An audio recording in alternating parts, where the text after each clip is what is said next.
ஜெபம். நல்ல தாப்பனே, இந்த மாலை வேலைக்காக உம்மை துதிக்கிறோம், ஸ்தோத்திரிக்கிறோம்.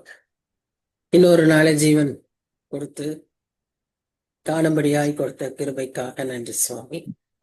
இதோ இந்த மாலை வேலையிலும் கூட ஆண்டவரே, நாங்க நம்முடைய வசனங்களை தியானிக்கும்படியாய் நீ தந்திருக்கிற இந்த நல்ல ஸ்லாக்கியத்துக்காக நன்றி செலுத்துகிறோம். ஆமாண்டவரே, நம்முடைய வசனங்களை படிப்பதும் தியானிப்பதும் ஒரு ஆழ்ந்த பயிற்சி. அது எங்களுடைய ஆத்மாவுக்கு தேவையான ஒரு பயிற்சி. எப்படி உடலுக்கு பயிற்சி அளிக்கிறோமோ அது போல ஆத்மாவுக்கு இந்த பயிற்சி அவசியமாயிருக்கிறது என்பது நாங்கள் அறிந்திருக்கிறோம். இது நிமித்தமாய் நாங்கள் உமக்குள்ளாக பலனுள்ளவர்களாக, திடனுள்ளவர்களாக நிலைத்து நிற்க இந்த ஸ்டடியெல்லாம் எங்களை ஆசீர்வாதமா இருக்க, ஆதரவா இருக்க வேண்டிக் கொள்கிறோம். இந்த நேரத்திலும் நாங்கள் தியானிக்க இருக்கிற அதிகாரத்துல ஆண்டவரே இருக்கக்கூடிய வசனங்கள் எங்களுக்கு வெளிச்சத்தை தரட்டும் சுவாமி. எங்களுக்கு உடைய உம்மை பற்றியும் அறிந்து கொள்ளவும், ஆண்டவரே இன்னும் நாங்கள் அபியாசிக்க வேண்டிய சத்தியங்களை புரிந்து கொள்ளவும் எங்களுக்கு நீர் கிருபைத்தார். உம்மை தாழ்த்தி இடத்துல ஒப்புக் கொடுக்கிறோம். நீர் பொறுப்பேற்றுக்கோம். நேசிக்கிற இயேசு கிறிஸ்து மூலமாய் வேண்டிக் கொள்கிறோம் பிதாவே. ஆமென். ஆமென். வர இருக்க மக்களை வரட்டும். அதுக்குள்ள நாம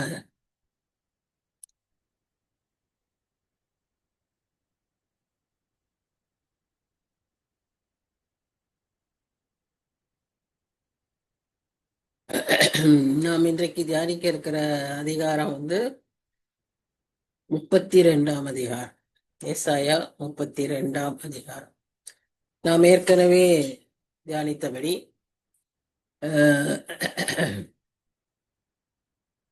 ஏசாயா 28 33 அதிகாரங்கள் எருசலேமையும் எருசலேமில் உள்ள குடிகளையும் குறித்து அவர்களுக்கான எச்சரிப்புகளும் அறிவுறுத்தல்களுமாய் இருக்கிறது என்று சொல்லி நாம் பார்க்கிறோம்.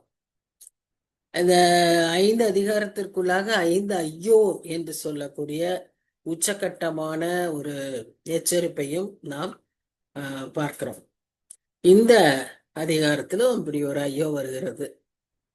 இந்த 32ஆம் அதிகாரம் முதல் 8 வசனங்கள் ஒரு பகுதியாகவும், 8-17 இன்னொரு பகுதியாகவும், 17 கடைசி வரை அடுத்த பகுதியாகவும் இருப்பதை நாம் பார்க்கிறோம்.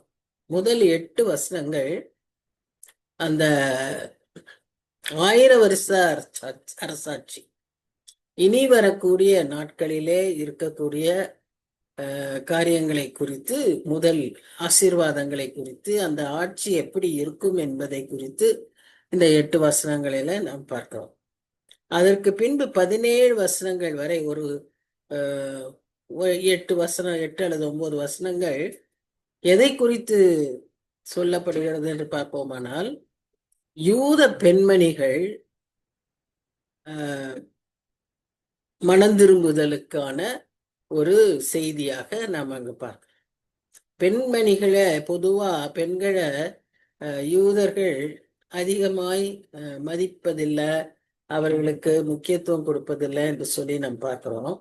ஆனா இந்த பகுதியில நாம் பார்ப்பது என்னவென்றால், இந்த பெண்மணிகள் மனம் திரும்புவது எவ்வளவு அவசியம் என்பதை அதுல அந்த பகுதியில நாம் பார்க்கிறோம். அதற்கு பின்பாக கடைசி பகுதியில தான் நாம ஒரு முக்கியமான செய்தியை பார்க்கிறோம்.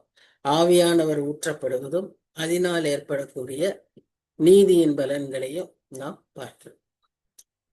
இப்போ நம்ம வாசிப்போம். முதல் 2 வசனங்கள். முதல் வசனத்திலேயே இதோ ஒரு ராஜா நீதியாக அரசாளுவார், பிரபுக்களும் நியாயமாக துரைத்தனம் பண்ணுவார்கள்.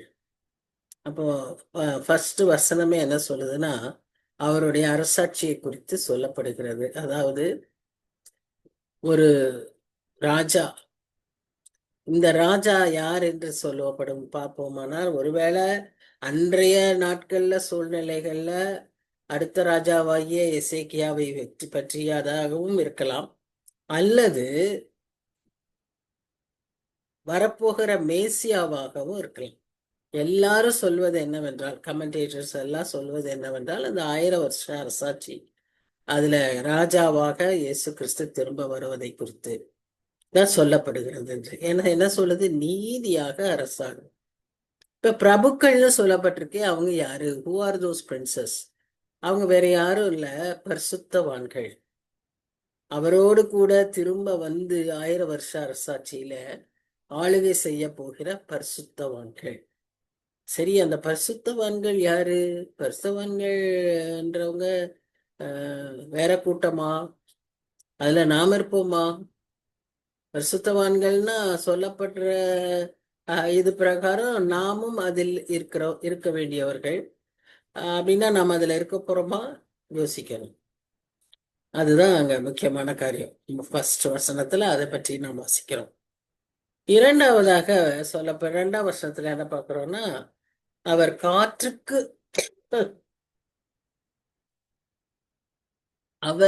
அவர்னு சொல்லுது. அப்போ கர்த்தர் அல்லது அந்த ராஜா அல்லது அந்த மேசியா, அவர் எப்படிப்பட்டவர் பாருங்க. பல நிலைகளை சொல்லப்பட்டிருக்கு. காற்றுக்கு ஒதுக்காகவும், பெருவெள்ளத்துக்கு புகலிடமாகவும், வறண்ட நிலத்துக்கு நீர்க்கால்களாகவும், விடாய்த்த பூமிக்கு பெருங்கண்மலையின் நிழலாகவும் இருப்பார். இப்ப இது ஒவ்வொன்றுமே எவ்வளவு முக்கியமானது, அருமையானதுன்னு இந்த நாட்கள்ல நம்மால ஓரளவு புரிஞ்சுக்க முடியுது. ஒருவேளை நம்ம இன்னும் சின்ன வயசுல, இன்னும் கொஞ்சம் முந்தின நாட்கள்ல வாசிக்கும் போது இதனுடைய சீரியஸ்னஸ் எல்லாம் நமக்கு ரொம்ப தெரியல. ஆனா இன்றைக்கு இருக்கிற இயற்கையின் சூழ்நிலைகள் நமக்கு இது நல்லாவே புரிஞ்சுக்க முடியுது இல்லையா? பெரிய காற்று வந்துச்சுன்னா அதுக்கு மறைவா ஒதுக்கா இருக்கிறது எவ்வளவு அவசியம். அதே போல ஒரு பெரிய வெள்ளம் வந்துச்சுன்னா அதற்கு ஒரு ரெஃப்யூஜா இருக்கிறது எவ்வளவு அவசியம். வறண்ட நிலத்துக்கு நீர்க்கால்களாகவும், விடாய்த்த பூமிக்கு பெருங்கண்மலையின் நிழலாகவும் இருப்பார் என்று சொல்லி நாம பார்க்கிறோம். இந்த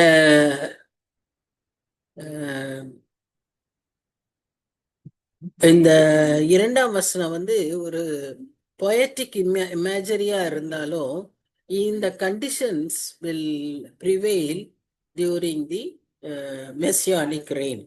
அதாவது 1000 வருஷ அரசாட்சியின் சமயத்துல இந்த நிலைமைகள் அப்படியே நிறைவேறும். அட்வர்ஸ் வெதரா இருந்தாலும் சரி, ஒரு ட்ரைனஸ் ட்ராட் இருந்தாலும் சரி, எல்லா விதத்திலும் அது ஒரு பாதுகாப்பாய் இருக்கக்கூடிய ஒரு சூழ்நிலையை கர்த்தர் அனுமதிப்பார் என்று சொல்லி நம்ம பார்க்கிறோம்.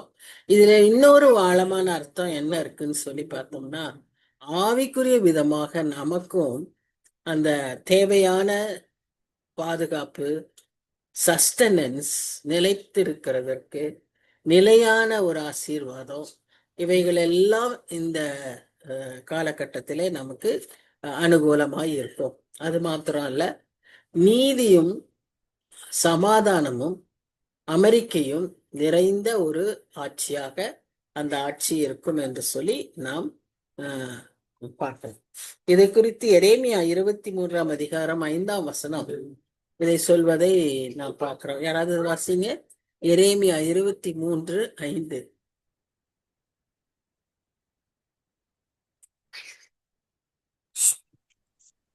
இதோ நாட்கள் வருமென்று கர்த்தர் சொல்லுகிறார். அப்பொழுது தாவீதுக்கு ஒரு நீதியுள்ள கிளையை எழும்ப பண்ணுவேன். அவர் ராஜாவாய் இருந்து ஞானமாய் ராஜரீகம் பண்ணி பூமியிலே நியாயத்தையும் நீதியையும் நடப்பிப்பார். அவர் நியாயமா இருந்து நியாயத்தையும் நீதியையும், ராஜாவா இருந்து நியாயத்தையும் நீதியையும் நடப்பிப்பார். சரி, அதைத்தான் நம்ம இந்த முதல் வசனத்துல பாக்குறோம். 2ஆம் வசனத்தின்படி 1 பேதுரு 2:9 என்ன சொல்லுகிறது? 1 பேதுரு 2:9.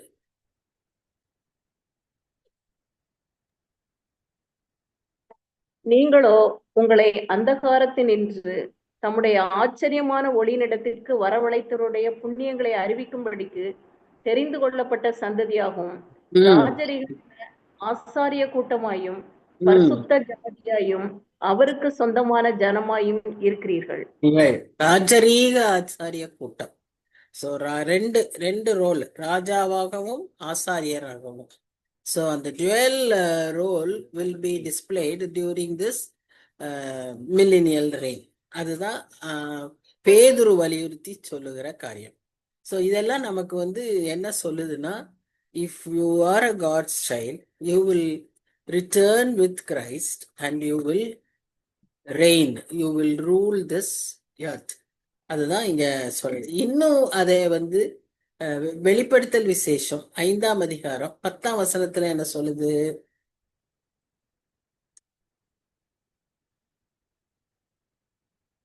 வெளிப்படுத்தல் விசேஷம் 5ஆம் அதிகாரம் 10ஆம் வசனம். எங்கள் தேவனுக்கு முன்பாக எங்களை ராஜாக்களும் ஆசாரியர்களும் ஆக்கினீர். ம். நாங்கள் பூமியிலே அரசாளுவோம் என்று புதிய பாட்டை பாடினார்கள். அப்ப அங்க அவங்க சொல்ல அந்த பரிசுத்தவான்கள் எல்லாம் பரலோகத்துக்கு போகும்போது அவங்க பாடுகிற பாடல் என்ன? எங்களை ராஜாக்களும் ஆசாரியர்களும் ஆக்கினீர்கள், இல்ல நாங்கள் இந்த பூலோகத்தை ஆளும்படிக்கு அப்படின்னு சொல்லி அந்த பாட்டை பாடுறாங்க அப்படின்னு சொல்லி நாம பார்க்கிறோம். ஸோ இது ஃபியூச்சரிஸ்டாகவும் நடைமுறையில இப்ப இருக்கிற நிலைமையிலும் பழைய ஏற்பாட்டிலும் இதே காரியத்தை வலியுறுத்தி சொல்லப்படுகிறதை நாம் பார்க்கிறோம். இப்ப 3வது வசனம், 4வது வசனம், இப்ப இதுல இருந்து நம்ம பார்த்தோம்னா என்னன்னு பார்க்கிறோம்னா, அப்படிப்பட்ட ஒரு அரசாட்சியில ஒரு பெரிய டிரான்ஸ்ஃபர்மேஷன் ஏற்படும், ஒரு பெரிய மறுரூபம், ஒரு ஒரு மாற்றம், சேஞ்ச் will happen. எப்படி? காண்கிறவர்களின் கண்கள் மங்களாயிராது. நல்லா கவனிக்கணும், குருடரின் கண்கள் அல்ல, காண்கிறவர்களின் கண்கள். சரியா? அடுத்து பதற்றமுள்ளவர்களின் இருதயம் அறிவை உணர்ந்து கொள்ளும். தெற்றுவாயருடைய நாவு, டம் பர்சன் கிடையாது, தெற்றுவாயருடைய நாவு தடையின்றி தெளிவாய் பேசும். அப்படின்னா புரிஞ்சு கொள்ள வேண்டியதை புரிஞ்சுக்காம, பார்க்க வேண்டிய விதமாய் பார்க்காம, அறிந்து கொள்ள வேண்டிய விதமாய், உணர்ந்து கொள்ள வேண்டிய விதமாய் அந்த இருதயத்துல உணர்ந்து கொள்ளாம பிதற்றுகிற நாவை உடைய, தேவையில்லாததை பேசுகிற, தவறான சத்தியத்தை பேசுகிற அந்த நிலைமையில் இருந்த ஜனங்களை இந்த அரசாட்சியில கர்த்தர், அந்த நிலைமையில தான் யூதர்கள் இருக்கிறார்கள், அவர்களை இந்த அரசாட்சியில ஒரு பெரிய மாற்றத்தை ஏற்படுத்தும் அப்படின்னு சொல்லி நாம பார்க்கிறோம். என்ன அது? அவங்களுடைய பர்செப்ஷன் மாறுது, அண்டர்ஸ்டாண்டிங் மாறுது, அவங்களுடைய ஸ்பிரிச்சுவல் பிளைண்ட்னஸ் மாறுது, அதாவது இன்சைட் கிடைக்குது, ஆழமான ஒரு இன்சைட் கிடைக்குது. அவர்களுடைய இன்னொரு காரியம் என்ன? அவர்களுடைய செவிகள், அவர்கள் இதுவரை கேட்காத காரியங்கள் இப்பொழுது அதற்கு அவர்கள் உணர்வுள்ளவர்களாய், கவனித்து கேட்கிறவர்களாய் இருப்பார்கள். அடுத்தது என்ன நம்ம பார்க்கிறோம் சொன்னா, they will become receptive to God's truth. அதுதான் ரொம்ப இம்பார்ட்டன்ட். இருதயம் அறிவை உணர்ந்து கொள்ளும். They will become receptive to God's truth. So there will be genuine faith and divine revelation. அவர்களுக்குள்ளாக ஒரு நல்ல உண்மையான சத்தியத்தை அறிந்து கொள்ளுகிற ஒரு பெரிய வெளிப்பாடு ஏற்படும், ஒரு நல்ல விசுவாசம் உண்டாகும் என்று சொல்லி நாம் இதை பார்க்கணும். இது ஏன் இந்த நிலைமை அவசியம்னு சொன்னா, இந்த மாற்றம் அவசியம்னு சொன்னா, இந்த யூத ஜனங்களுக்கு இதுவரை அவர்கள் பயத்தினாலே பிடிபட்டவர்களாக, அந்த அசீரிய ராஜாக்கள் இன்னும் இப்படி பல போர்களின் நிமித்தமாக, பல பிரச்சனைகளினால அவர்கள் பயத்தினாலும் குழப்பத்தினாலுமே பழகியிருந்த ஜனங்களுக்கு ஒரு தெளிவு உண்டாக, ஒரு கர்த்தரை குறித்த ஒரு நம்பிக்கை வருவதற்கு இந்த மாற்றம் அவசியமாய் இருக்கிறது. அதனாலதான் அந்த கர்த்தருடைய நீதியான ஆட்சி அவர்களுடைய உள்மனதில் தோன்றுகிற எண்ணங்களையும் அவர்களுடைய வெளிப்புறமாய் செய்யப்படுகிற அவர்களுடைய நடவடிக்கைகளையும் ஒரு மாற்றத்துக்கு கொண்டு வரும் என்று சொல்லி நம்ம பார்க்கிறோம். கர்த்தருடைய வசனம் எப்படி செயல்படுது, கர்த்தருடைய நீதியான ஆட்சி, கர்த்தருடைய நீதியான ஆட்சியை நாம எப்படி அறிந்து கொள்ள முடியும், நாம் எப்படி உணர்ந்து கொள்ள முடியும்னு நீங்க பார்த்தீங்கன்னா அது இப்படித்தான் நம்ம அறிந்து கொள்ள முடியும். எப்படி? வசனத்தின் மூலமாக.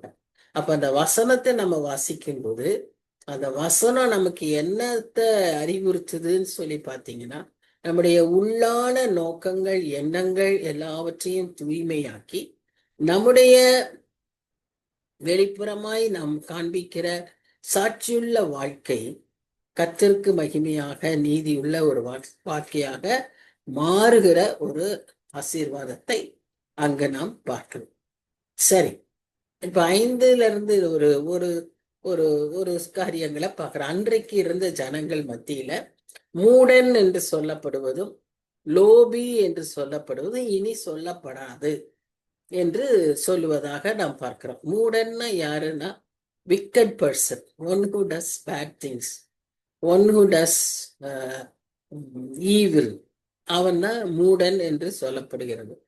அவன் பேசுவதே மூடத்தனத்தை தான் பேசுறான். அவன் இருதயம் அநியாயத்தை நடப்பிக்கும். அவன் கர்த்தருக்கு விரோதமாய் பேசி கவனமுள்ள ஆத்துமாவுக்கு வெறுமையாக வைத்து தாகமுள்ளவனுக்கு தாகம் தீர்க்காதிருக்கிறான். அவன் தாகம் தீர்க்காதிருக்கிறான். thirsty souls are there who wants to know about Christ, who wants to know about God. அப்படி இருக்கிற அந்த ஜனங்கள் மத்தியில ஒரு மூடன் இருந்தா அது எவ்வளவு ஒரு பயங்கரம் பாருங்க. அவன் அவங்களுக்கு தேவையான செய்தியே சொல்ல மாட்டான். அவங்கள திசை திருப்பிடுவான். அவங்கள வழி தப்ப வச்சிருவான். இடரலாயிருப்பான். அவன் பொல்லாதவைகளை செய்வான். அவன் ஒரு ஈவில் பர்சன். சரியா? அடுத்தவனை பத்தி ஒரு பர்சனை பத்தி பாக்குறோம். அவன் யாருன்னா லோபி. இந்த லோபிங்கிறவன் யாருன்னு சொன்னா கஞ்சன், ஸ்டிஞ்சி பர்சன். அவனுடைய காரியங்கள் எல்லாம் எப்படியா இருக்கும் அப்படின்னு பார்த்தீங்கன்னா எல்லாமே பொல்லாதவைகளாய் இருக்கும். அவன் ஏமாற்றுகிறவனாய் இருப்பான், கொடியவனாய் இருப்பான். அவன் எளியவர்களுடைய பணத்தை அபகரிக்கிறவனா இருப்பான். அவங்கள தீய வழிகள்ல தீய என்ன விதத்துல எக்ஸ்ப்ளாய்ட் பண்ணலாம் அப்படிங்கிற எண்ணம் உள்ளவனாகவே அவன் செயல்படுவான். அவன் லோபி.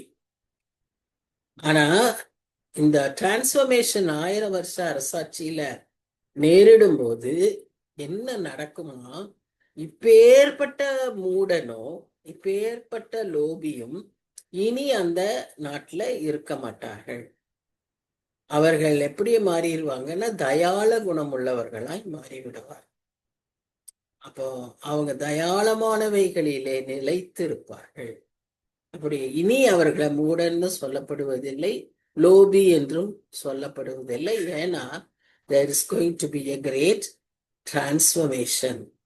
ஏன்னா அவர்கள் கண்கள் திறக்கப்பட்டுருச்சு, இருதயம் அறிவை உணர்ந்து கொள்ள முடிஞ்சது, செவிகள் சரியான பாதையை சரியான காரியங்களை கேட்கிறவர்களாய் மாறிவிட்டார்கள். அதனால அவங்க சரியானவைகளை பேசுகிறவர்களாய் மாறினதுனால there is a great hope for restoration. எப்பவுமே நம்முடைய ஆண்டவர்கிட்ட இருக்கிற ஒரு பெரிய யூனிக்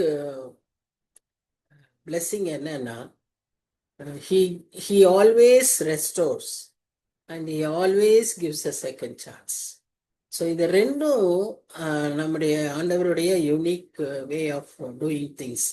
அதனால இங்கேயும் நாம என்ன பார்க்குறோம்னு சொன்னா ஒரு பெரிய டிரான்ஸ்ஃபர்மேஷன் அந்த மக்கள் இடத்துல. இது வரைக்கும் அவங்க பயந்து நடுங்கி இங்க ஓடி அங்க ஓடி உதவிகளை கேட்டு அது நிமித்தமாய் நியாயம் தீர்க்கப்பட்டு அது நிமித்தமாய் தண்டிக்கப்பட்டு இந்த சூழ்நிலைகளையே கடந்த அதிகாரங்களில பார்த்துட்டு வந்தோம். இப்போ என்ன பார்க்கிறோம்னு சொன்னா ராஜா திரும்பி அவர்களுக்கு ஆட்சியை அமைக்க போகிறார். அந்த ஆட்சி எப்படிப்பட்ட ஒரு ஆட்சியாம்? அமைதலும் சமாதானமுமான ஒரு ஆட்சியாம். அந்த ஆட்சியில பயம் இருக்காது. பயந்தவர்கள் எல்லாரும் தைரியம் கொள்வார்கள். குழப்பமானவர்கள் எல்லாம் தெளிவடைவார்கள். அவர்கள் இருதயம் உணர்வடையும். கண்கள் திறக்கப்படும். அப்போ அந்த இடத்து அந்த நாட்கள்ல மூடனோ லோபியோ அன்றைக்கு ஒருவேளை ப்ரிவலண்டா அவங்க ரெண்டு பேரும் அங்க செயல்படுகிறவர்களா இருந்திருப்பாங்க. அதனாலதான் இங்க நம்ம பார்க்குற ஸ்பெசிபிக்கா அவங்க ரெண்டு பேரையும், அந்த ரெண்டு டைப் ஆஃப் பீப்புளை பற்றியும் இந்த இடத்துல சொல்லப்படுது. They become more honourable and just அப்படின்னு சொல்லி நாம பார்க்கிறோம். சரி, இப்போ ஒரு முக்கியமான ஒரு பகுதிக்கு வருகிறோம். இது it is directed towards as. என்ன? பெண்களை குறித்த ஒரு வசனங்கள். இத்தனை நேரம் 8 வருஷமா நம்ம என்ன பார்த்தோம்னா 1000 வருஷ அரசாட்சியினுடைய ஆசீர்வாதத்தை பார்த்தோம். எப்படி கர்த்தர் அவர்கள் மத்தியில செயல்படுகிறார், செயல்படுவார். அந்த 1000 வருஷ அரசாட்சியில ஒரு பெரிய மாறுதலை கொண்டு வருவார். ஒரு பெரிய ஸ்பிரிச்சுவல் அவேக்கனிங் ஆசீர்வாதம் இருக்கும்னு சொல்லி பார்த்தோம். இந்த வசனங்கள் என்ன பார்க்கிறோம்னு சொன்னா, சுகஜீவிகளாகிய ஸ்திரீகளே, எடுத்த உடனே கொடுக்க அட்ரஸ் பாருங்க. அப்படின்னா என்னன்னா, ரொம்ப லக்ஸூரியஸா ஒரு என்ன சொல்றது, மெத்தனமாய் வாழ்கிற வாழ்க்கை. அவர்களுடைய ஆவிக்குரிய நிலைமை எப்படி இருந்துச்சுன்னா படுத்துருச்சு. ஒரு துடிப்பு இல்ல, உயிர்ப்பு இல்ல, படுத்த நிலைமை, ஆல்மோஸ்ட் டெட். அதனாலதான் என்ன சொல்றாருன்னா, எழுந்திருந்து என் வார்த்தைகளை கேளுங்கள். வாய்ப்பை தராரு. தண்டிக்கிறதுக்கு முன்னால வாய்ப்பை தராரு. என் வார்த்தைகளை கேளு. நிர்விசாரமான குமாரத்திகளே, என் வசனத்துக்கு செவி கொடுங்க. அது ஸ்திரீகளான லெவலா இருந்தாலும் சரி, குமாரத்திகள் லெவலா இருந்தாலும் சரி, டிஃப்ரெண்ட் ஏஜ் குரூப்ஸ் இருந்தாலும் என் வசனத்துக்கு செவி கொடுங்க. நிர்விசாரிகளே, நீங்க இப்படியே இருந்தீங்கன்னா 1 வருஷமும் சில நாட்களுமாய் தத்தளிப்பீர்கள். இது எதை குறிக்குதுன்னு சொன்னா, அந்த ட்ரிபுலேஷன் பீரியடை குறிக்குது. அப்போ அந்த நாட்கள்ல நீங்க வைத்திருந்த நம்பி இருக்கிற எல்லா செழிப்பும் அற்று போகும். திராட்சை பலன் அற்று போகும். அவங்களுடைய main source of income, economy, food, support, everything is grapes, olive and figs. இப்போ இந்த கிரேப்ஸ் அதோடைய ஈல்ட கொடுக்காது, அறுப்பு காலம் வராது, ஹார்வெஸ்டே இருக்காது அப்படின்னு சொல்றாரு. அடுத்தது சுகஜீவிகளே, மறுபடியும் அவர் சொல்றாரு, நடுங்குங்கள். பாருங்க, இந்த இடத்துலயே 3 நிர்விசாரிகள்னு சொல்லிட்டாரு, 2 சுகஜீவிகள்னு சொல்லிட்டாரு. அப்படி பர்டிகுலரா ஒருத்தர் அப்படி இப்படி சொல்லுவோம். எப்ப சொல்லுவோம்னா, அவர்களை குறித்து அதிக கோபம் உள்ளவர்களாகவும், அவர்கள் அதுல இருக்கிறதுல ஒரு ஃப்ரஸ்ட்ரேஷனோட, ஒரு எம்பசிஸோட தான் அதை நம்ம சொல்லுவோம். அந்த மாதிரி இங்கேயும் நம்ம அதை தான் பார்க்கிறோம். கர்த்தர் அவங்களுடைய நிலைமையை அங்க முக்கியப்படுத்துகிறார். நம்ம எசேக்கியேல் 8ஆம் அதிகாரத்தை நாங்க ஒரு கூட ஞாபகப்படுத்தி பார்த்தீங்கன்னா, அங்க ஒரு பகுதியே முழுக்க அந்த பெண்களுடைய ஆராதனைக்கென்றே கோயில்ல ஒரு பர்டிகுலர் சேம்பர் இருக்கு. அங்க அவர்கள் செய்த பாவங்களை குறித்து அங்க பர்டிகுலரா சொல்வார். பெண்களை இவங்க உதாசனப்படுத்துறவங்களா இருந்தாங்கன்னா, தேசத்தின் நன்மைக்கு ஏன் பெண்களுடைய மனம் திரும்புதல், பெண்கள் பாவத்தை விட்டு விலகி வர வேண்டியது, எழுப்புதல் அடைய வேண்டியது அவசியமா இருக்கு அப்படின்னு நம்ம இங்க பார்க்கிறோம். அதனால வேதத்தை குறித்தவரை இந்த யூத ஜனங்களினுடைய மனப்பான்மை அப்படியா பெண்களை ஒதுக்குகிறதா இருந்தாலும், இயேசு கிறிஸ்துவின் காலத்திலேயே நாமும் பார்க்கிறோம், பெண்கள் they played a very important role. So even today நாம ஆண்டவருடைய பிள்ளைகளாக, அவரை ஏற்றுக்கொண்டவர்களாக, மனம் திரும்பின மக்களாக, தேசத்துக்காக நாம செய்கிற ஏறெடுக்கிற எல்லா விதமான பிரயாசங்களுக்கும் கர்த்தர் நேஷனல் லெவல் பிளெஸிங்ஸை தருவார். நம்ம ஜெபிக்கிற ஜெபம் வீண் அல்ல. நாம் எங்கேயோ ஒரு மூலையில உபவாசிக்கிறது வீண் அல்ல. கர்த்தர் பெரிய காரியங்களை செய்து கொண்டேதான் இருக்காரு, தொடர்ந்து செய்வார். அதற்கு நம்மை எதிர்பார்க்கிறார். இதைத்தான் நாம் அறிந்து கொள்ள வேண்டும். கர்த்தர் நம்மை நம்பி இருக்கிறார், நம்மை எதிர்பார்க்கிறார். இது நாம் அறிந்து கொள்ள வேண்டிய ஒரு முக்கியமான சத்துவம். அவர் திரும்ப வருவதற்குள்ளாக இந்த ஜனங்கள், குறிப்பாக பெண்கள், ஆயத்தமாக வேண்டியது அவசியம். இதை நம்ம மத்தேயு 25ஆம் அதிகாரத்திலையும் பார்ப்போம். எப்படி மணவாளனுக்காக மணவாட்டிகள் ஆயத்தமாயிருக்க வேண்டும் அப்படின்னு சொல்லி ஒரு 10 கணிகைகளை குறித்து ஒரு உவமையாய் நாம் பார்க்கிறோம். So it's a hidden secret before the coming of Lord Jesus. The women folk has to be purified and be prepared to be received by our Lord Jesus. அவர் நம்மை ஏற்றுக்கொள்ளும்படியாக, அவர் நம்மை அழைத்து செல்லும்படியாக, குறிப்பாக பெண்களுக்கென்று ஒரு முக்கியத்துவத்தை இந்த இடங்கள்ல பார்க்கிறோம். இது ஏசாயாவே சொல்லியிருக்கிறார், ஏசாயா காலத்திலேயே சொல்லியிருக்கிறார், கிறிஸ்துவுக்கு முன்னால. இந்த இன்னையிலிருந்து பார்க்கும்போது ஒரு 3000 ஆண்டுகளுக்கு முன்பாகவே அவர் இதை சொல்லியிருக்கிறார் என்று சொல்லி நாம் பார்க்கிறோம். அதனால இந்த நாம் ஆயத்தப்பட வேண்டியது மிகவும் அவசியம். நாம் மற்றவர்களை ஆயத்தப்படுத்த வேண்டியதும் மிக மிக அவசியம். ஏன்னு சொன்னா விமன் ஃபோக்கு தனியா, டாட்டர்ஸ்க்கு தனியா சொல்றாரு, குமாரத்திகளே அப்படின்னு சொல்றாரு, யங் ஏஜுக்கு தனியா சொல்றாரு. ஸோ எந்த வயதினரா இருந்தாலும் எல்லாரும் ஆயத்தப்பட வேண்டிய அவசியம் உண்டு. ஏன்னா அன்றைக்கும் சரி இன்றைக்கும் சரி நம்மை அறியாமலேயே பெண்களாகிய நாம் ஒரு மாதிரி ஒரு செல்ஃப் ஃபோக்கஸ்டு லைஃபா, நமக்கு ஒரு சின்ன சர்க்கிள் உள்ள நம்ம வாழ்கிற வாழ்க்கைய வாழ்ந்துகிட்டு இருக்கோம். கர்த்தர் நம்மை எப்படி இருக்கணும்னு விரும்புறாருன்னு சொன்னா,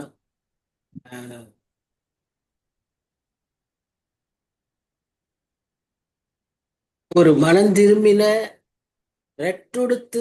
உடுத்தின ஒரு வாழ்க்கை, அதாவது மோர்னிங் ஃபாஸ்டிங், ரிப்பென்டிங், இப்படிப்பட்ட ஒரு வாழ்க்கைய கர்த்தர் எதிர்பார்க்கிறார். நல்ல லக்ஸூரியஸ் சுக ஜீவனம் பண்ணுகிற வாழ்க்கைய கர்த்தர் விரும்புவதில்லை. கர்த்தர் நம்மிடத்தில் எதிர்பார்க்கிறது,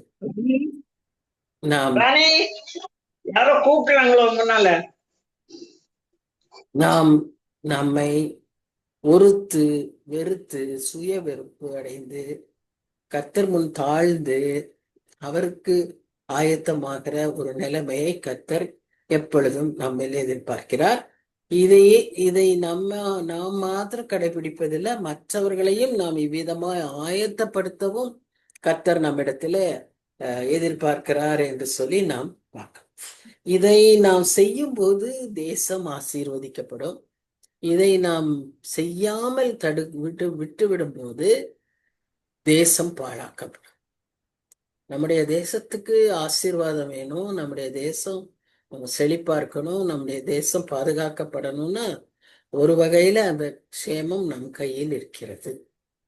என் நாமம் தரிக்கப்பட்ட ஜனங்கள் பொதுவா அங்க இருக்கு வசனத்துல, 2 நாளாகமத்துல. அதுல குறிப்பா ஒரு பகுதி நமக்குன்னே எடுத்துக்கலாம்.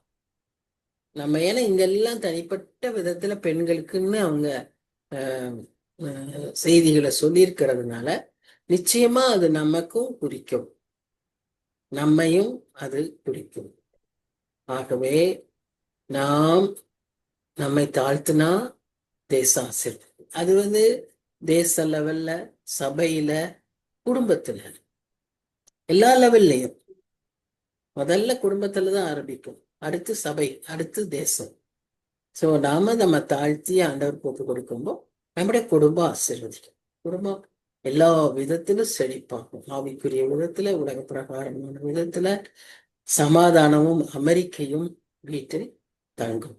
அப்புறம் சபையில, அடுத்து தேசத்துல.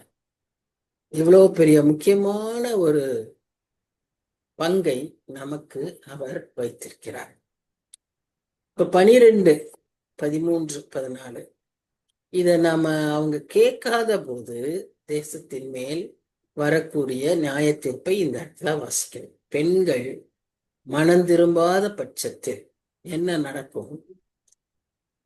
அவங்க வச்சிருந்த வயல்கள் நிமித்தமும் திராட்சை செடிகளின் நிமித்தமும் அவர்கள் மாரடித்து புலம்புவார்கள். ஏனென்றால் அது பலனற்று போகும். அறுப்பு காலத்துக்கு அது வராது.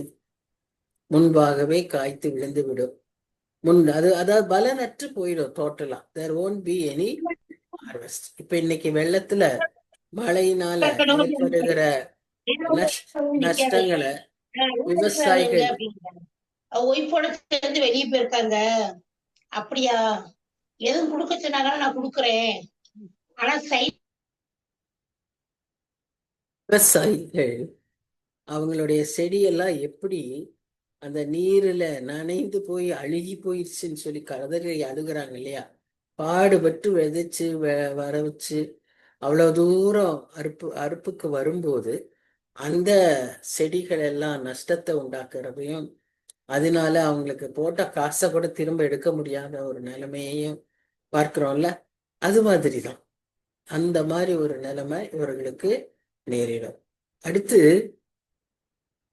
நல்ல சந்தோஷமா நல்ல சபையும் சரி வீடுகளும் சரி கொண்டாடி கொண்டு மகிழ்ச்சியா இருந்த இடத்துல ஒரே சண்டை, பிரச்சனை, வாக்குவாதங்கள், கூக்குரல்கள், இன்னும் என்ன சொல்ல போறான், கடும் சொற்கள். இன்னைக்கு இது இன்னும் போகுது, இதை விட தாண்டி போகுது. அடி, கொலை, எந்த லெவலுக்கும் போயிருது. அந்த மாதிரி நிலைமைகள் எல்லாம் வீடுகளிலும் நிறைவேறும். முச்செடியும் நெறிஞ்சலும் முளைக்கும் அப்படின்னு என்ன அர்த்தம்? இந்த மாதிரியான பகை, இந்த மாதிரியான கசப்பு, இந்த மாதிரியான குத்துறது, குத்து சொற்கள் முச்செடியும் நெறிஞ்சலும் முளைக்கும். சமாதானம் இல்லாத ஒரு நிலைமை வீட்டிலே நேரிடும். அரமனை பாழாக விடப்போம். ரொம்ப பெரிய லக்ஸூரிய சுகஜீவிகளாய் வாழ்ந்துட்டு இருந்தீங்க இல்லையா?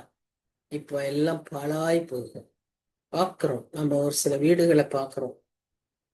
நம்ம அந்த வீடு எப்படி ஒரு எல்லா ரூம்ஸ்லயும் லைட்டு, பெரிய வீடு. நான் கோயம்புத்தூர்ல நிறைய வீடுகள் அப்படி இருக்கு. பெரிய ஹவுசஸ், எல்லா லைட்ஸும் எரிஞ்சு 4-5 கார்ஸ் எல்லாம் நின்று ஒரு மாதிரி பிஸியா இருந்த காலங்களே நாங்க பார்த்திருக்கோம்.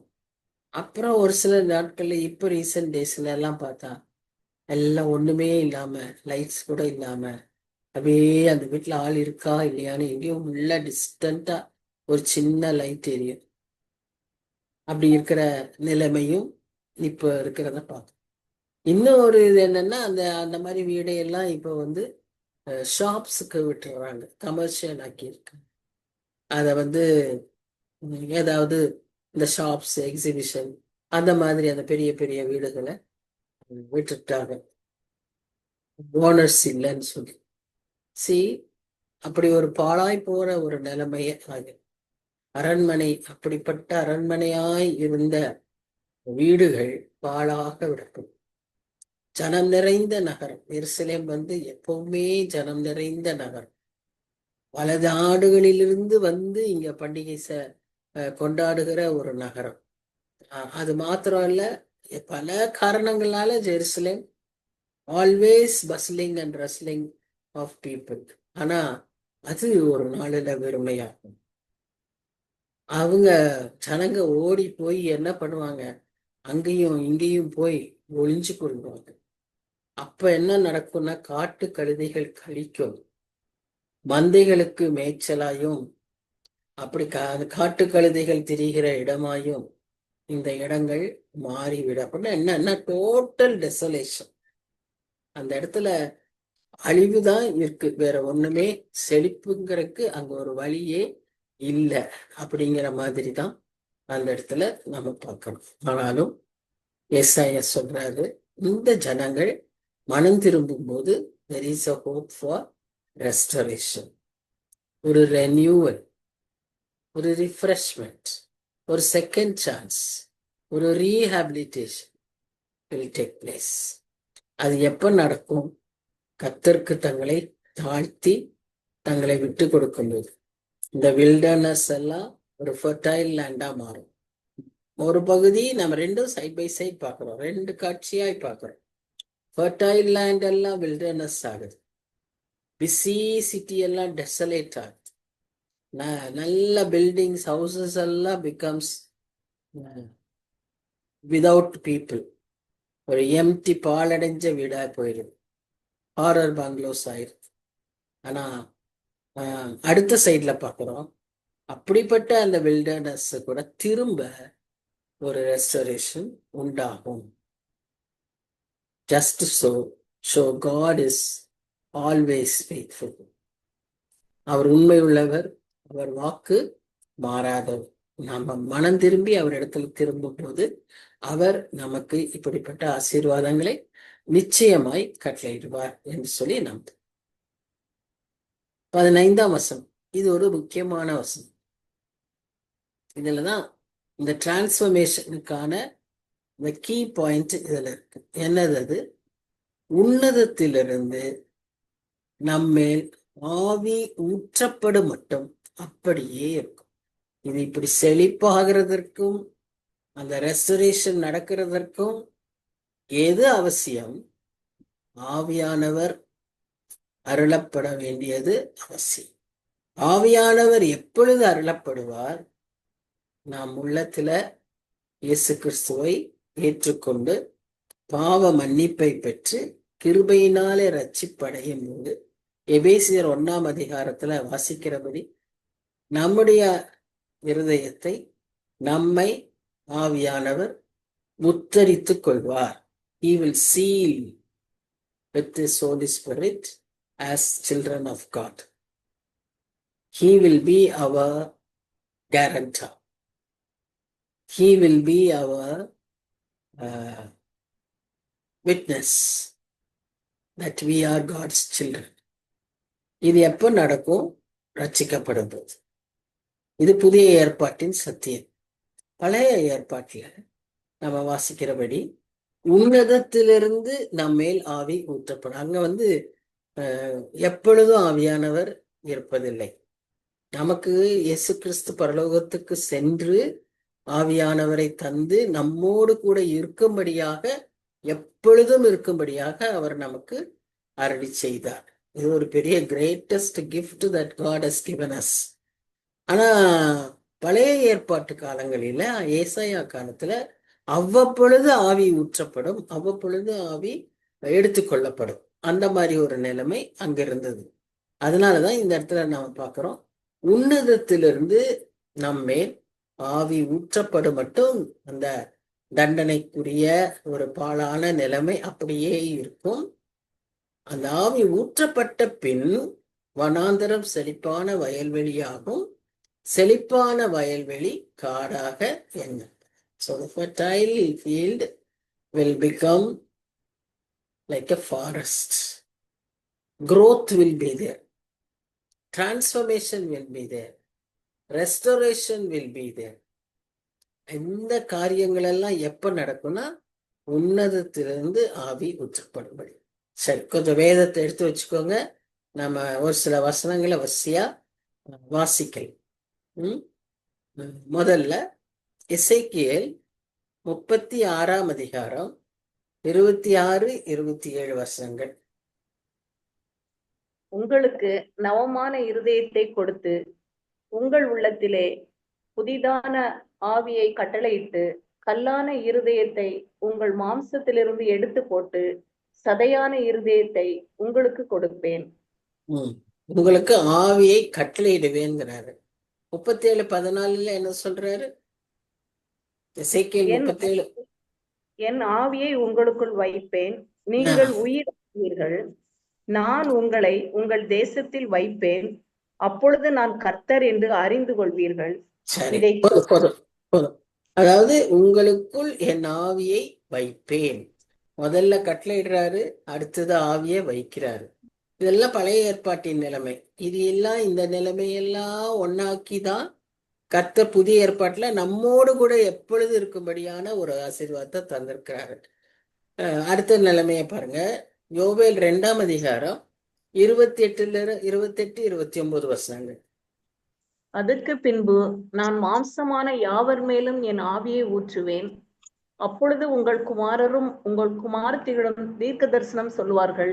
போதும் உங்கள் போதும் போதும். அதாவது மாம்சமான யாவர் மேலும் என்ன செய்யறாரு இப்போ? ஆவியை ஊற்றுகிறார். சரி, ஒவ்வொரு ஸ்டெப்பா நம்ம பார்க்கிறோம். முதல்ல கட்டளை இடுகிறார், அதுக்கப்புறம் அவங்க இதயத்துல வைக்கிறார், இப்போ ஊற்றுகிறார். சகரியால என்ன சொல்றாரு? 12:10.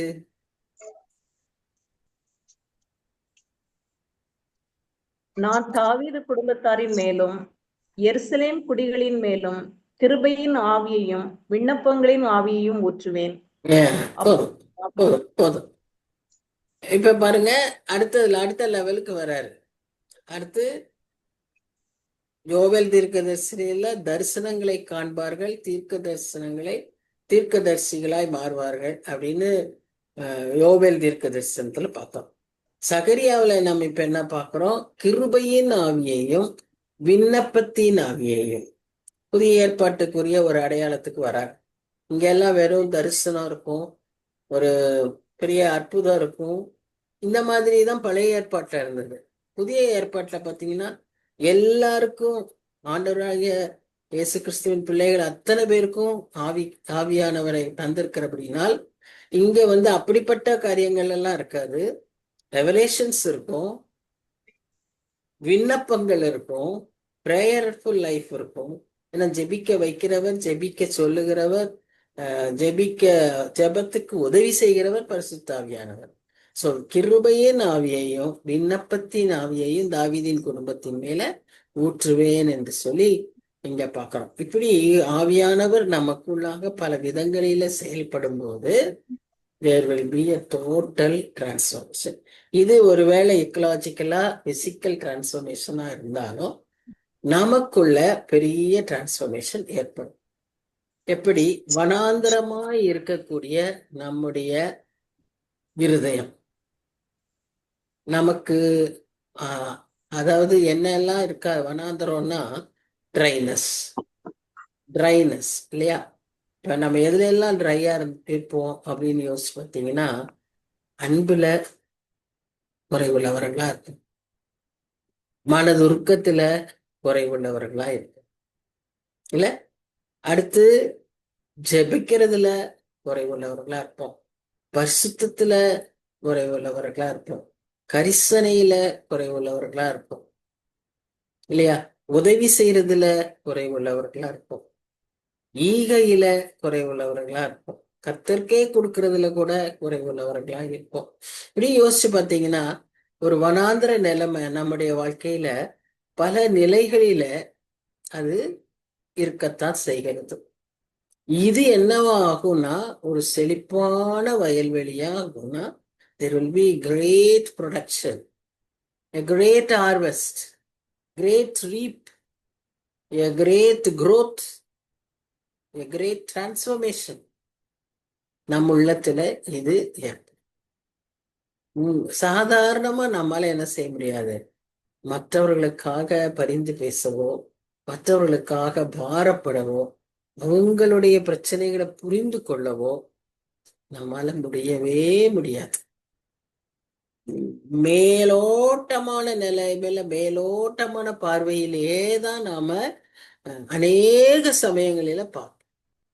இந்த ஆழமான ஒரு தரிசன கண்கள், ஆழமான ஒரு அந்த கர்த்தருடைய மனதுருக்கத்தின் கண்கள் நமக்கு வேணும்னு சொன்னா நம்முடைய உள்ளத்துல என்ன இருக்கணும்? அன்பு ஊற்றப்பட்டிருக்கணும். இது நம்ம ரோமர் 5ஆம் அதிகாரத்துல 5ஆம் வசனத்துல பார்ப்போம். பரிசுத்தாவி நமக்குள் வரும்போது தேவ அன்பு அவர்கள் இருதயத்தில் ஊற்றப்பட்டது. ஆவியானவர் நமக்குள்ள அந்த அன்பை ஊற்றி நம்மை அந்த கிரியைகளை செய்ய வைப்பார். சரியா? அப்போ அது வனாந்திரம் வயல்வெளியாயிரும். அதோட கூட அது நிற்காது. there will be growth, maturation, maturity இருக்கும். அப்படியே முன்னேறி முன்னேறி முன்னேறி ஆவிக்குரிய ஒரு முதிர்ச்சியான நிலைமையை நாம் அடைவோம். எதுனாலையும் நாம் அசைக்கப்பட மாட்டோம். என் கர்த்தர் வலது பக்கத்தில் இருக்கிறார், நான் அசைக்கப்படுவதில்லைன்னு தாவீது சொன்னான். ஆனா நமக்கு வலது பக்கத்துல இருக்கிற மாதிரி இல்ல, இடது பக்கத்துல இருக்கிற மாதிரி இல்ல, நம்மில் இருக்கிறார், ஆகவே நாம் அசைக்கப்படுவது. அப்படிங்கிற ஒரு நிலைமைக்கு நம்மை அந்த முதிர்ச்சியான நிலைமை கொண்டு போய் விடும். இப்ப 16, 17, 18, 20 இந்த வசனங்கள்ல ஆசீர்வாதத்தை பார்க்கணும். என்ன மாதிரி ஆசீர்வாதம் பார்க்கணும் பாருங்க. வனாந்தரமான இந்த இடத்துல நியாயம் வாசமாயிருக்கு. செழிப்பான வயல்வெளியில நீதி தங்கி இருக்கும். எங்கெல்லாம் கர்த்தருடைய ஆசீர்வாதம் இருக்கும், எங்க கர்த்தருடைய பிள்ளைகள்னு ஒரு அடையாளம் இருக்கும், அங்க என்ன இருக்கும்? Righteousness and justice leading to peace. ஒரு அமைதி, ஒரு சமாதானம். பாருங்க, நீதியின் கிரியை என்னது? சமாதானம். நீதியின் பலன் என்னது?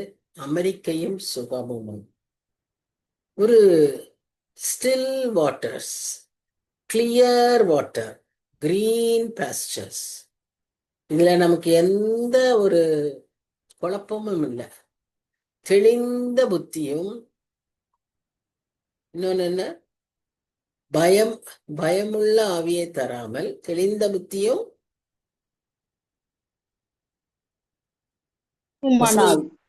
தெளிவுமான ஆவி. தெளிந்த புத்தி தெளிவுமான ஆவி. இல்லையே. 1 தீமோத்தேயு 1ஆம் அதிகாரத்துல பாருங்க, 7ஆம் வசனம் நினைக்கிறேன். நமக்கு அவர் பயமுள்ள ஆவியை கொடாமல் அன்பும் பலமும் உள்ள அன்பும் பலமும் உள்ள ஆவி. தெளிந்த புத்தி. அது வசனமே வாசிங்களே. நீ தீமோத்தேயு 1:7.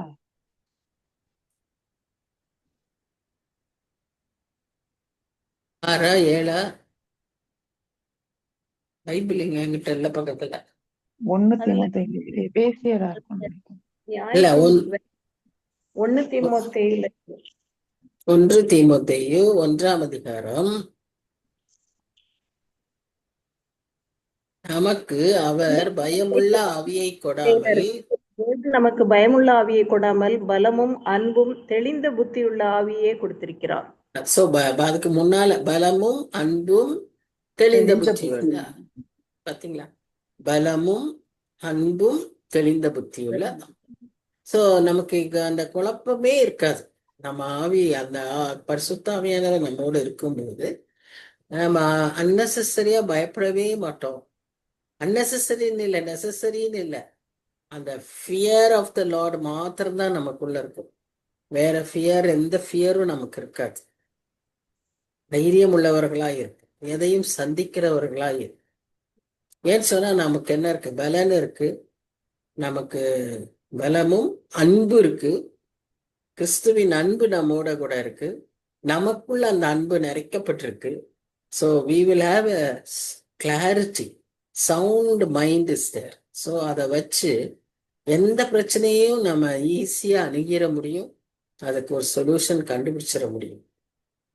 அதுதான் நமக்கு அவர் கொடுக்கிற பெரிய ஆசீர்வாதம். அதனால என்ன இருக்கும்? அமெரிக்கையும் சுகமும் இருக்கும். நீதியின் கிரியை சமாதானம், நீதியின் பலன் அமெரிக்கையும் சுகமும். கிளியரா சொல்லியிருக்கு பாருங்க, டிஸ்டிங்டா சொல்லுகிறார். வார்த்தைகள் எப்படி இருக்கு பாருங்க. கிரியை பலன். கிரியை இஸ் ஆக்ஷன், பலன் இஸ் ரிவார்ட். சோ அடுத்து என் ஜனம், அதுக்கு முந்தின வசனத்தை தான் பார்த்தோம். அந்த நகரம் எப்படி இருக்குமா? வெறுமையாயிரும். அங்க ஒரு சத்தமே இல்லாம இருக்கும். இப்படின்னு தான் பார்த்தோம் இல்லையா? இப்ப இங்க பாருங்க, சமாதான தாபரங்களிலும் நிலையான வாசஸ்தலங்களிலும் அமைதியாய் தங்கும் இடங்களிலும் குடியிருக்கும். அவங்க மேட்லயும் மலைகள்லயும் போய் கெபிகள்ல தங்குவாங்கன்னு பார்த்தோம். இப்போ சிட்டில சமாதான தாபரங்களில நிலையான வாசஸ்தலங்கள், நம்ம வீடுகள் இப்படிப்பட்டதா இருக்கணும். அமைதியாய் தங்கும் இடங்களிலும் குடியிருக்கும். நாம் தங்கியிருக்கிற இடங்கள் இப்படிப்பட்டதாய் இருப்பதற்காக நாம் கர்த்தருக்கு நன்றி செலுத்துவோம். ஏன்னா அவர் ஏற்கனவே நம்முடைய எல்லைகளை முன் குறித்திருக்கிறார். நமக்கு பிரச்சனை, எல்லையிலே பிரச்சனை, நமக்கு சுற்றி இருக்கிறதெல்லாம் பிரச்சனை இருந்தாலும் நாம எப்படி இருப்போம்? நம்முடைய வீடு சமாதான தாபரமா இருக்கும், அமைதியாய் தங்கக்கூடிய இடமா இருக்கும். நமக்கு அந்த பிரச்சனை வராது, வர விட மாட்டார் கர்த்தர். அதை நம்மை தாக்காது, நம்மை தாக்கும்படியாய் அவர் ஒருபோதும் விட மாட்டார் அப்படின்னு சொல்லிட்டு அடுத்தது நம்ம என்ன பார்க்கிறோம்னா, ஆனாலும் ஆனாலும் அப்ப என்ன நடக்கும்னா, there will also be judgment. இந்த பிளெஸ்ஸிங்கும் ஜட்ஜ்மெண்ட்டும் ஒன்னோட ஒன்னோட ஒன்னோட இசைஞ்சு இசைஞ்சு இசைஞ்சு வந்துகிட்டே இருக்கு. ஏன்னா மக்கள் அப்படி மாறிக்கிட்டே இருக்காங்க. மக்கள் அப்பப்போ அவர் தண்டிக்க வேண்டியதா தான் இருக்கு. ஆசீர்வதிக்கவே விரும்புகிற தேவன் திடீர்னு அவங்க குற்றம் பண்றது, தண்டிக்கணும், திரும்ப இப்படியே நடந்துகிட்டு இருக்கிற அதே வசனங்களே பார்க்கிறோம். ஆனாலும் காடு அழிய கல்மழை பெய்யும். கல்மழைன்னா மேலிருந்து வரக்கூடிய ஹெயில் ஸ்டோன்ஸ் நம்ம வாசிச்சிருக்கோம். சோதோம் கொமோராவுக்கு எப்படி அக்னி கந்தகங்களாய் வந்து அது சல்ஃபர், அதனாலதான் அங்க உப்பாயிருச்சு, உப்பாய் மாறி போனார் அந்த லோத்தின் மனைவி. அந்த மாதிரி ஒரு கெமிக்கல் ரெயின், கல்மழை, அது வந்து இப்பவும் பெய்யுது. இப்பவும் நம்ம வெஸ்டர்ன் கண்ட்ரீஸ்ல பாக்குறோம். அப்படி பெரிய பெரிய பாறை மாதிரி விழுது, அது விழுந்த உடனே தீ பத்திக்குது. இங்கேயும் அந்த சிட்டி வில் கெட் பர்ன்ட். அது ஃபியூச்சர்ல நடக்கக்கூடிய, எப்படி 70 AD தீத்துராயனால் அது எருசலேம் அழிக்கப்பட்டதோ, எரிக்கப்பட்டதோ, அது போல அதுக்கு ஒரு முன்னோடியா இங்க வந்து இந்த கல்மழையினால அப்படி ஒரு நிலைமை வரும்னு அவர் சொல்றத பாக்குறோம். மகா தாழ்வாய் தாழ்ந்து போகும். இப்பதான் சொன்னாரு அமைதியா தாவரங்களில குடியிருப்பாங்க. அடுத்த நிலைமையே எப்படி ஆகுதுன்னா, ஏன்னா these people are very rebellious, ஒரு ஸ்டிஃப் நெக்ட் பீப்புள். அது அடங்க மாட்டாங்க, கீழ்ப்படிய மாட்டாங்க, டிசபீடியன்ஸ். பின்னால அந்த பழைய வழிக்கே திரும்பி திரும்பி ஓடுவாங்க. God has to punish them, bring them back again. அதனாலதான் கடைசி வசனம் என்ன சொல்றதுன்னா, மாடுகளையும் கழுதைகளையும் நடத்தி கொண்டு போய், மாடுகள் என்று சொல்லும்போது ஒரு டொமஸ்டிக் அனிமல், அதை வந்து easily you can tame, but it needs a shepherd. இல்லைன்னா என்ன செய்யும்னா, இப்படி பச்சையா இருக்கிறத பார்த்துட்டு அப்படியே வழியை விட்டு போயிடும். So there should be a shepherd, but அதை நடத்திட்டு போயிடலாம், ஈஸியா கொண்டுட்டு போயிடலாம். ஆனா அடுத்தது இருக்கு பார்த்தீங்களா, கழுதை பயங்கர ஸ்டபர்ன், அடிச்சா கூட நகராது. ஆனா அப்படிப்பட்டவங்களையும் இந்த மாதிரி சூழ்நிலையிலையும் நடத்தி கொண்டு போய் நீர்வளம் பொருந்திய இடங்களிலெல்லாம் விதை விதைக்கிற நீங்கள் பாக்கியவான்கள். அப்படின்னா என்ன, அவர்களை அப்படி நடத்திட்டு போய் நீர்வளம் பொருந்திய செழிப்பான ஒரு நல்ல இடத்துக்கு கொண்டு போய் கர்த்தரை காண்பித்து அவர்களுக்கு சரியான வழியை கொடுத்து ஆசீர்வாதத்தின் வழியை காண்பித்து நல்ல பாஸ்டர்ஸை காண்பிச்சு அதுக்கு விதை விதைக்கிறது. என்னது அது? சத்தியத்தை அவர்கள் உள்ளங்களிலே விதைக்கிற நீங்கள் வாக்கியவான்கள். இந்த last words alone talks about evangelism, talks about ministry. யாரெல்லாம் இப்படி செய்யறாங்களோ, ஒருவேளை நீங்க மாடுகளை நடத்திட்டு போயிட்டு இருப்பீங்க, இல்ல இன்னைக்கு இருக்கிற ஜெனரேஷன் போல இந்த ஸ்டபர்ன் ஹார்ட்டட் ரிபெலியஸ் கழுதைகளை மாதிரி, டாங்கிஸ் மாதிரி இருக்கிற பிள்ளைகள், இவர்களை வழி நடத்தி போறீங்களோ, எப்படியோ இந்த ஊழியத்துல நீங்க ஏதோ ஒரு வகையில ஈடுபடும் போது நீங்க செய்கிற ஒவ்வொரு பிரயாசத்திற்கும் பலனுண்டு, நீங்கள் வாக்கியவான்கள். இதத்தான் கர்த்தர் அந்த கடைசி வசனத்துல சொல்றாரு. எப்படி பாருங்களேன், அந்த தீர்க்க தரிசனத்துல அப்படியே வந்துட்டே இருக்கு. ஆனா ஒரு கோர்வை இருக்காது. திடீர்னு jumping to blessing as well as to judgment and then finally ஒரு ரெஸ்டரேஷன், இப்படியே போயிட்டே இருக்கு பாருங்க. இப்போ நம்ம அந்த பிளெஸ்ஸிங்ல பார்க்கும்போது வயல்கள் எல்லாம் செழிப்பாகும்னு சொல்றப்போ கர்த்தருக்கு கீழ்ப்படிந்து வாழும்போது அமெரிக்கையும் சுகமுங்கிறதுக்கு ஒரு சில அடையாளங்களை இங்க நம்ம பார்க்கிறோம். ஆமோஸ் தீர்க்கதரிசி 9ஆம் அதிகாரம் 15ஆம் வசனம். ஆமோஸ் தீர்க்கதரிசன புத்தகம் 9ஆம் அதிகாரம் 15ஆம் வசனம் என்ன சொல்லுது?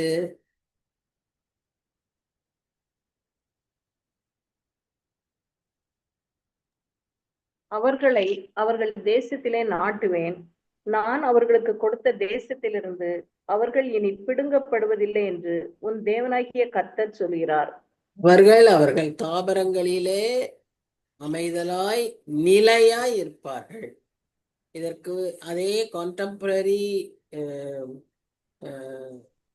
ப்ராஃபிட்ஸ் அதே டைம்ல இருந்தவங்க அவர்கள் எல்லாம் சொல்ற காரியம் அதே மாதிரிதான் சொல்றாங்க. அடுத்தது மீகா 4:4. அவனவன் தன் தன் திராட்சை செடியின் நிழலிலும் தன் தன் அத்திமரத்தின் நிழலிலும் பயப்படுத்துவார் இல்லாமல் உட்காருவான். சேனைகளுடைய கர்த்தரின் வாய் போதும் இதை சொல்லிட்டு ஓகே. இப்போ ஆமோஸ் நம்ம பார்த்தது என்னன்னா அவன் வீடு நிலைத்திருக்கும்னு சொல்லி பார்க்கிறோம். மீகாவில் என்ன சொல்றாருன்னு சொன்னா அவன் விதைச்சு அவன் திராட்சை ரசம் வரும், அவனோட திராட்சை செடி வரும், அவருடைய அத்தி மரம் வரும். இது ரெண்டுமே இந்த மக்களுக்கு அடையாளம்னு நான் சொன்னேன்.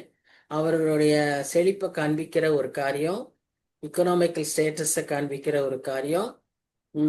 இது இருந்தா இப்போ இன்கம் டேக்ஸ் கட்டுனா யூ ஆர் இந்த லெவல் ஆஃப் இன்கம் உள்ளவங்க அப்படின்னு எப்படி மக்கள் கணிப்பாங்களோ, திராட்சை செடியும் ஒலிவ மரமும் இருந்தா இந்த இந்த லெவல் ஆஃப் பீப்புள் அப்படின்னு அவங்க கம்யூனிட்டியில அவங்க நினைக்கக்கூடிய ஒரு இது.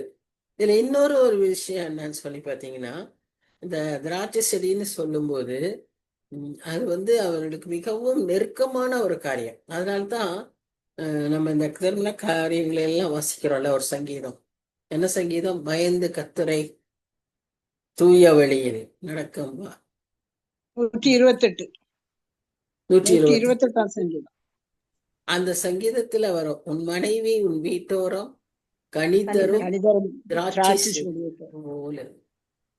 பாருங்க, அது ஒரு நெருக்கத்தை, அன்பை, செழிப்பை, providing as well as caring as well as loving. அதுக்கு அடையாளமா அந்த திராட்சை செடி. அத்தி மரம்னு சொல்லும்போது இந்த யூதர்களுக்கு ஒரு பழக்கம், இந்த அத்தி மரத்துக்கு கீழே உட்கார்ந்துதான் they will discuss, கூடி கூடி டிஸ்கஸ் பண்ற ஒரு பழக்கம் இருக்கு. நீங்க பாத்தீங்கன்னா இந்த யூதர்களுக்கு இந்த பழக்கம் அப்படியே எல்லா சூழ்நிலையிலும் இருக்கு. பின்னாட்களிலும் இது இருந்திருக்கு. நம்ம அதை தான் பார்க்கிறோம். பேதுரு கிட்ட வருவாங்க, அந்த மேல் வீட்டுல உட்காந்து பேசுவாங்க. அது மாதிரி கூட்டம் கூட்டமா Bible study. This is nothing but Bible study. அங்க உட்காந்துதான் வேதத்தை ஆராய்வாங்க, பேசுவாங்க, டிஸ்கஸ் பண்ணுவாங்க. அத்தி மரத்துக்கு கீழே நிறைய அவர்களுடைய என்ன சொல்றது டெலிபரேஷன்ஸ் இருக்கும். இதுக்கு ஒரு உதாரணம் என்னன்னா, நாத்தான்வேல்னு ஒரு சீஷன் இல்லையா? இயேசு கிறிஸ்து பிலிப்போடு நாத்தான்வேல் வரும்போது இயேசு கிறிஸ்து சொல்லுவாரு, என்னன்னு சொல்லுவாரு? கபடற்ற உத்தம இஸ்ரவேலன் அப்படின்னு சொல்லுவாரு அவனை பார்த்து. நீ நான் சொன்னதை வச்சுதான் நீ என்ன நினைச்ச? என்னை பார்த்து என்னை நீ நம்புற. ஆனா நான் உன்னை எங்க பார்த்துட்டேன்? அத்தி மரத்துக்கு கீழேயே நீ நிற்கும் போது உன்னை பார்த்துட்டேன். அத்தி மரத்துக்கு கீழே நிற்கிறதுங்கிறது என்னன்னா ஒரு ஸ்பிரிச்சுவல் அவேக்கனிங், ஒரு ஸ்பிரிச்சுவல் ரெவலேஷன், அதற்கு ஒரு அடையாளம். ஸோ இது ரெண்டுமே அவங்க வீட்டில் இருக்குமோ. அது என்னது? Blessing, physical blessing as well as spiritual blessing. மீகா 4:4. சகரியா 3:10. அந்நாளிலே நீங்கள் ஒருவரையொருவர் திராட்சை செடியின் கீழும் அத்தி மரத்தின் கீழும் வரவழைப்பீர்கள் என்று சேனைகளின் கர்த்தர் சொல்கிறார் என்றார். அப்போ இப்போ அவங்க வீட்டுல ஃபேமிலியா இருந்தது பத்தல. இப்ப அடுத்து என்ன செய்யறாங்க? they invite people to enjoy. திராட்சை செடி கீழே to enjoy the feast. அத்திமரத்துக்கு கீழே to enjoy the spiritual awakening. See how he blesses. நீ படிப்படியா, இதுதான் ஒரு கிறிஸ்தவ வாழ்க்கையினுடைய முன்னேற்றம். அதான் நான் எப்பவுமே சொல்லுவேன், Christian life is not a static life, it is a dynamic life. வேகமாய் முன்னேறுகிற, படிப்படியாய் உயருகிற ஒரு வாழ்க்கை, முன்னேற்றத்துக்கு உரிய வாழ்க்கை. 14:11 பார்த்தீங்கன்னா அந்த நகரத்தை திரும்பவும் சொல்லுவாரு, எருசலேம் நிலைத்திருக்கும். Jerusalem will be established. 14:11 கடைசியா சொல்லியிருப்பாரு, எருசலேம் நிலைத்திருக்கும் அப்படின்னு சொல்லுவோம். ஸோ இந்த repentance of women, repentance of people will lead to the fertility of the land. அது ஆசீர்வாதத்தை அந்த தேசத்துக்கு இப்படி பல நிலைகளில கர்த்தர் தருகிறதை பார்க்கிறோம். கல்மழை விழுந்தாலும், எப்பேற்பட்ட சூழ்நிலை வந்தாலும், தெளிந்த ஆவியை பெற்றிருக்கிறதுனால இப்படிப்பட்ட ஜனங்கள் ஒருபோதும் என்ன செய்ய மாட்டாங்க, அசைக்கப்பட மாட்டாங்க, மாறி போகவும் மாட்டாங்க. இதோடைய தொடர்ச்சி தான் 33ஆம் அதிகாரமும் கூட. எல்லாவற்றையும் முடிக்கலைனாலும் ஒரு 2-3 வருஷங்களையாவது பார்க்கலான்னு யோசிக்கிறேன். இப்போ பார்த்தீங்கன்னா இந்த 33ஆம் அதிகாரத்துல முக்கியமாய் சொல்லப்படுகிற காரியம் எது அப்படின்னு பார்த்தீங்கன்னா, ட்ரஸ்ட், கர்த்தர் மேல் வைக்கிற நம்பிக்கை. இங்க பாருங்க, முதல் வசனமே ஐயோ. இந்த 5 ஐயோல இதான் 5வது ஐயோ.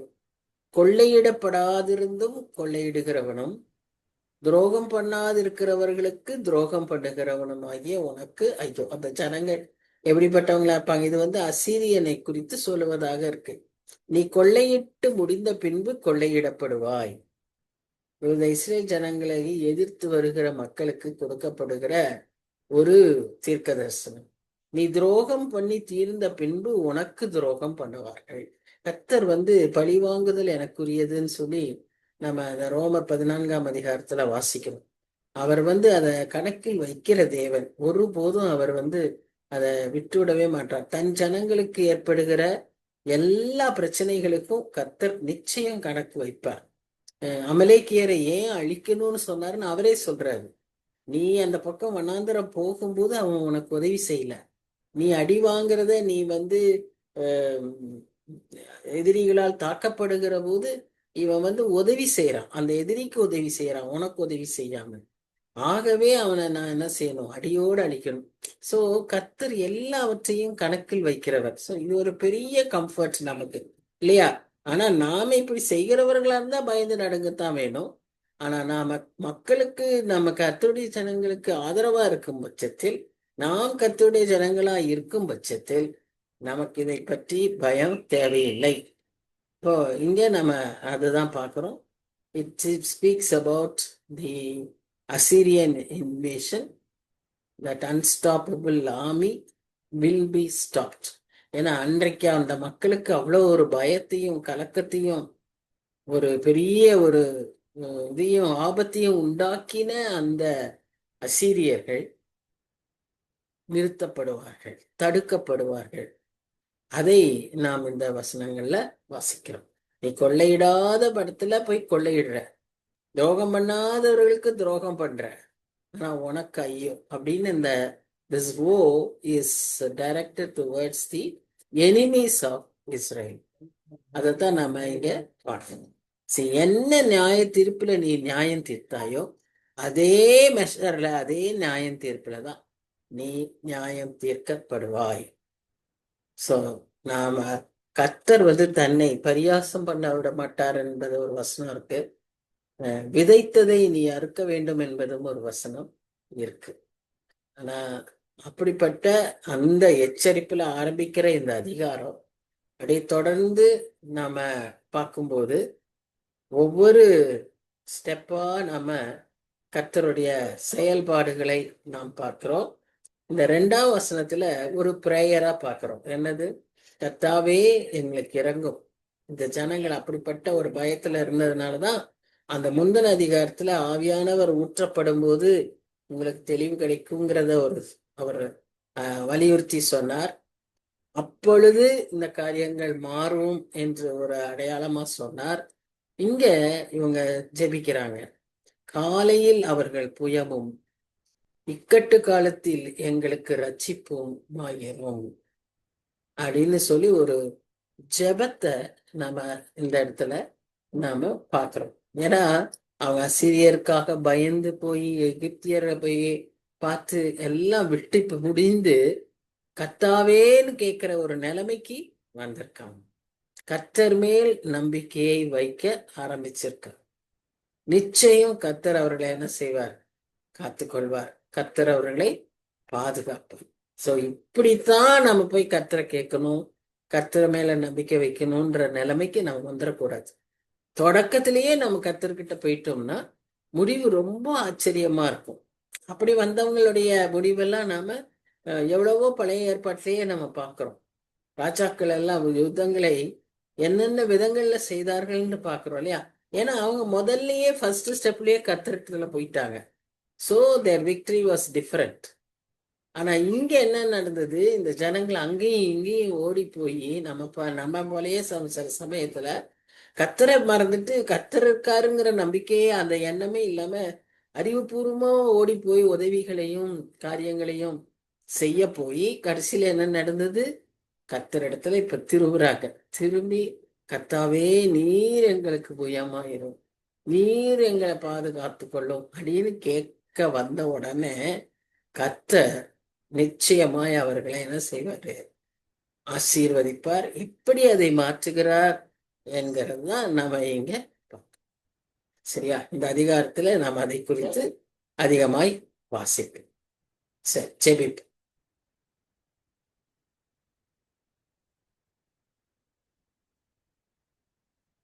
அன்பின் ஆண்டவரே, வசனத்தின் மூலமாக இந்த அதிகாரத்துல எங்களுக்கு அநேக காரியங்களை சத்தியங்களை சொன்னீர் சுவாமி. குறிப்பாக பெண்கள் நம்முடைய வருகைக்கு ஆயத்தமாக வேண்டும் என்பதை திரும்பவும் திரும்பவும் வலியுறுத்தி சொல்லுகிறீர். பல அதிகாரங்களில பாவங்களை குறித்து சொன்னீர். இந்த அதிகாரத்துல குறிப்பாக நிர்விசாரத்தை குறித்து சொல்லுகிறீர். கடைசி நாட்கள்ல ஒருவேளை நாங்க ரசிக்கப்பட்டுட்டோம், நாங்க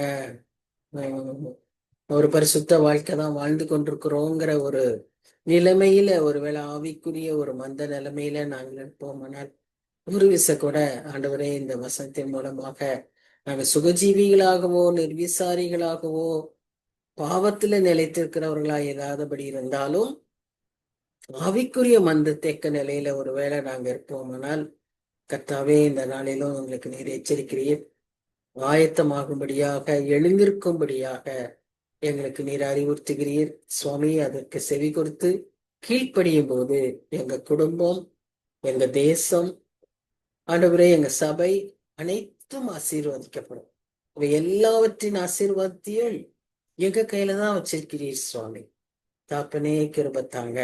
நாங்க எங்களை தாழ்த்தவும், ஆண்டவரை எங்க பொல்லாப்பான வழிகளை விட்டு விலகவும், ஆண்டவரை உண்மை நோக்கி பார்க்கும்போது அதுதான் நீர் அடுத்தது முக்கியமாய் எதிர்பார்க்கிறீர். You want us to repent and put our trust in you, Lord, in you alone, Lord. அதற்கு எங்களுக்கு உதவி செய்யுங்க. அப்படி நாங்க செய்யும் போது நீர் எங்களை ஆசீர்வதிக்கிற தேவனாய் இருக்கிறீர். தயவாய் இறங்கி எங்களுக்கு அந்த கிருபையை தாங்க. நாங்க எங்க தேசத்துக்கான ஆசீர்வாதத்துக்கு காரணிகளாய் மாற எங்களுக்கு உதவி செய்யுங்க. இன்னும் எங்களுடைய தனிப்பட்ட எல்லா தேவைகளையும் உடைய பாதத்துல வைக்கிறோம். நாங்கள் உண்மை பிரியப்படுத்தி உமக்கு உடைய சித்தப்படி வாழும்போது எங்களுக்கான எல்லா காரியத்தையும் எங்களுக்கு நீர்தான் செய்து தருவீர் என்று சொல்லி வேதத்தை வாசிக்கிறோம். அப்படியாக நீர் எங்கள் குடும்பங்களை ஆசீர்வதியும், நிறைவை தாரும், தேவைகளை சந்தியும், நல்ல ஆரோக்கியத்தை கட்டளையிடும் சுவாமி, சுகத்தை தாரும் சுவாமி. அடுத்த வாரம் திரும்ப நாங்க சந்திக்கும் வரை உங்களோட பிரசன்னம் எங்களோடு கூட இருந்து எங்களை வழி நடத்தப்படும். இன்றைக்கு வர தடைப்பட்ட மக்கள் அடுத்த வாரத்துல வந்து சேர நீர் உதவி செய்யும். தாழ்த்தி உடைய கருத்து விட்டு கொடுக்கிறோம், பொறுப்பேற்றுக்கோம். நேசிக்கிற இயேசு கிறிஸ்து மூலமாய் வேண்டிக் கொள்கிறோம் பிதாவே. ஆமென், ஆமென். ஆமென். Thank you, sister. Thank you very much. Thank you, Sister Jancy, for the help you did. சந்தோஷம், நன்றி. இப்படி ஒவ்வொருத்தருமே கூட எப்பவுமே இந்த ஸ்டடி அப்போ பைபிளை பக்கத்துல விரிச்சு வச்சுக்கிட்டு நோட்ஸ் கூட, ஒரு நோட்டும் கூட நமக்கு அப்பப்போ ஜாட் பண்ணி வச்சுக்கிட்டோம்னா நமக்கு ரொம்ப யூஸ்ஃபுல்லா இருக்கும். that will help us in later days. நமக்கு மாத்திரம் இல்ல, நம்முடைய பிள்ளைகளுக்கு கூட இந்த டைரியோ இந்த நோட்டையோ அவங்க திருப்பி பார்க்கும்போது, எங்க அம்மா அன்னைக்கு பைபிள் ஸ்டடி படிச்சிருந்தாங்க, அந்த பைபிள் ஸ்டடியில இதெல்லாம் எழுதியிருக்கிறாங்க அப்படின்னு அவங்களுக்கு அது ஒரு good habit, good Christian habit நம்மக்கிட்ட இருக்கு. நாம் அப்படிதான் செஞ்சிட்டு இருக்கிறோம். ஆனால் அதை தொடர்ந்து செய்வோம். வேதத்தையும் பக்கத்துல ஒவ்வொரு தடவையும் வச்சுக்குவோம். ஸோ தட் வி கேன், ஏன்னா ஒருத்தரையே எடுத்து வாசிக்கிறது அவங்களுக்கு கஷ்டமா இருக்கலாம். எல்லாருமா சேர்ந்து நம்ம மாற்றி மாற்றி வாசிச்சாலும் இன்னும் நல்ல இன்ட்ரெஸ்டிங்கா இருக்கும். So thank you. It's just a suggestion. Okay, sister. Thank you. Thank you. God bless you.